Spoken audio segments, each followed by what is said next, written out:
ನಮ್ಮ ಅಂದಾಜು, ನಮ್ಮ ಲೆಕ್ಕಾಚಾರ ಏನಂದರೆ ಡಿ ಕೆ ಶಿವಕುಮಾರ್ ಅವರು ಮುಖ್ಯಮಂತ್ರಿ ಆದರೆ ಹಿಂದೂ ಮುಸ್ಲಿಂ ವಿಷಯಗಳು ಸಿಗಲಿಕ್ಕಿಲ್ಲ ಅಂತ.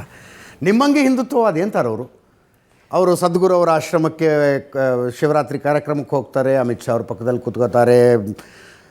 ಸ್ವತಃ AICC ಅಧ್ಯಕ್ಷರೇ ಏನೋ ಮಹಾಕುಂಭ ಮೇಳಕ್ಕೆ ಹೋಗಿ ಡುಬ್ಕಿ ಹಾಕಿದ್ರೆ ಏನು ಪಾಪ ಹೋಗುತ್ತೇನ್ರಿ, ನೌಕರಿ ಹುಟ್ಟುತ್ತೇನ್ರಿ ಅಂತ ಕೇಳಿದ್ರು, ಇವರು ಹೋಗಿ ಬರ್ತಾರೆ.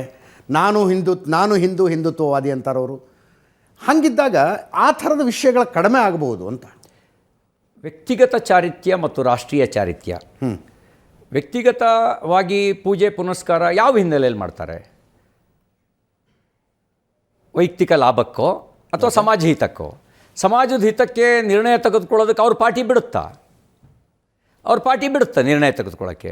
ನಿರ್ಣಯ ತೆಗೆದುಕೊಳ್ಳೋಕ್ಕೆ ಬಿಡುತ್ತೆ ಅನ್ನೋದಾಗಿದ್ದರೆ ನಮಸ್ತೆ ಸದಾ ವತ್ಸಲೆ ಮಾತೃಭೂಮೆ ಅಂತ ಹೇಳಿದ್ದನ್ನೇ ಅರಗಿಸ್ಕೊಳ್ಳೋಕ್ಕಾಗಲಿಲ್ಲ ಅವರಿಗೆ. ಅಂದರೆ ನಿಮಗೆ ಅದರಲ್ಲಿ ಅದು ಅನ್ಪಾರ್ಲಿಮೆಂಟ್ರಿ ಇರಲಿಲ್ಲ.